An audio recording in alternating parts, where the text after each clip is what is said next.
York in the 1500s, faith, filth, and fear.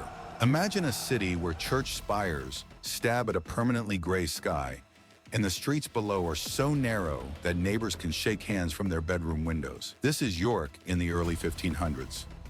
A place of immense power and holy devotion. A place of rebellion, punishment, and unbearable stench. A city where a single decision made by a king hundreds of miles away in London could leave bodies swinging from tower walls. To understand life in York during the 16th century, you must first abandon the romantic image of merry old England. There are no storybook villages here, only mud, noise, fear, and faith, the smell of power. If you were dropped into York at the turn of the century, the first thing to strike you would not be the magnificent minster, it would be the smell. York was the capital of the North and the second most important city in the kingdom, but it was also a medieval pressure cooker, tightly squeezed inside ancient Roman and Viking walls. Tens of thousands of people were crammed into a space barely larger than a modern university campus. The streets, known locally as Snickelways, were not really streets at all. They were narrow corridors, dark alleys, and open sewers. Sanitation simply did not exist. There was no underground plumbing. Waste flowed through open gutters carved into the cobblestones. Human filth, animal dung, butcher's blood, all mixed into a thick, choking sludge. The mud became so infamous that in 1532 the city corporation was forced to pass a special act of parliament just to pave the main streets, because carts were literally being swallowed whole. Houses that leaned to cheat the law. The city's architecture reflected this chaos. Most residents lived in jettied, timber-framed houses, the kind still seen in York today. These weren't built this way for beauty. They were built to survive taxes and overcrowding. Each floor jutted out further than the one below, increasing living space without paying for more land. The result was streets that became dark, damp tunnels where sunlight rarely reached the ground. Nowhere was this more extreme than the shambles, the butcher's quarter.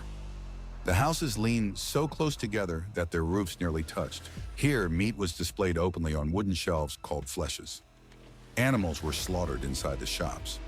The floors sloped deliberately so blood and offal could be washed straight into the street. Who cleaned it up? The pigs. Herds of swine roamed freely, feeding on midden heaps, piles of household waste dumped directly outside people's doors.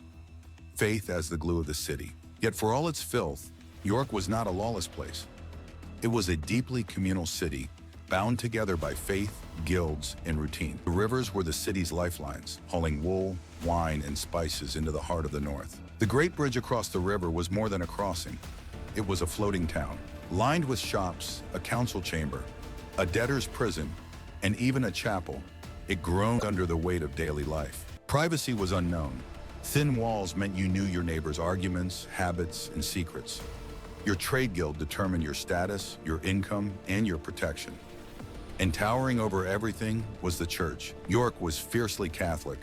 Over 40 parish churches were packed inside the walls. Bells rang constantly, marking prayers, curfews, deaths, and celebrations. Religion wasn't a private belief. It was the rhythm of life. But in the 1530s, that devotion would become deadly. The king breaks the north. York was not just a city of churches. It was an ecclesiastical powerhouse. The skyline was dominated by St. Marys Abbey, the richest monastery in northern England. The monks were landlords, employers, and the city's welfare system. They fed the poor, housed the sick, and stabilized the economy. Then came Henry VIII. When the king broke from Rome and began dissolving the monasteries, he wasn't just changing religion. He was tearing out York's economic heart. In 1536, the city exploded. The Pilgrimage of Grace. A lawyer named Robert Aske led an uprising known as the Pilgrimage of Grace. This was no peasant riot. 30,000 men, lords, knights, craftsmen, marched under the banner of the 5 wounds of Christ. York didn't resist. It opened its gates and welcomed them. For a brief moment, York became the capital of a free Catholic North, openly defying the Tudor crown. But the king was patient and ruthless. Henry promised pardons. He promised a parliament in York. Once the army disbanded, he struck terror from the tower. The punishment was absolute. Robert Aske was dragged back to York in chains. In July 1537, he was taken to Cliffords Tower and hanged in chains from the walls. This was not a quick execution. It was a slow public death meant to terrify the city. Then came the destruction. St. Marys Abbey was seized. Its roof was stripped for lead. Its stone was ripped out and reused. Its library, centuries of knowledge, was destroyed. The monks were thrown onto the streets. York's safety net vanished overnight, a city under watch. To ensure rebellion never returned, Henry imposed control. The Council of the North took over the abbot's house, transforming it into King's Manor.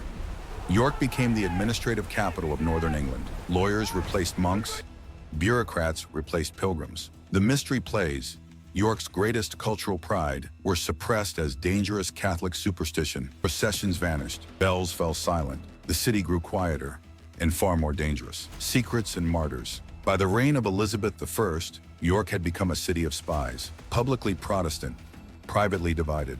One of its darkest stories belongs to Margaret Clitheroe, known as the Pearl of York. A butcher's wife living on the shambles, she hid Catholic priests in a secret chamber. When she was caught in 1586, she refused to plead to protect her children. The punishment was pressing, a sharp stone beneath her back, a door placed on top, 700 pounds of weight until her body broke. Her house still stands. Violence, drink, and decline. With public ritual gone, life turned inward and brutal. Alehouses thrived. Small beer was safer than water. For the wealthy merchants feasting in Merchant Adventurers Hall, life remained comfortable.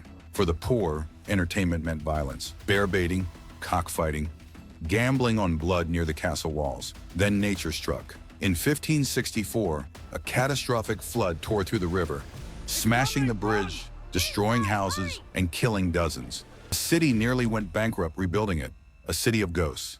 By 1599, York was unrecognizable. It had lost its monasteries, lost its plays, lost its independence. The wool trade faded as towns like Leeds and Halifax rose. York ended the century not as a powerhouse, but as a genteel administrative city. Lawyers, ruins, and whispers.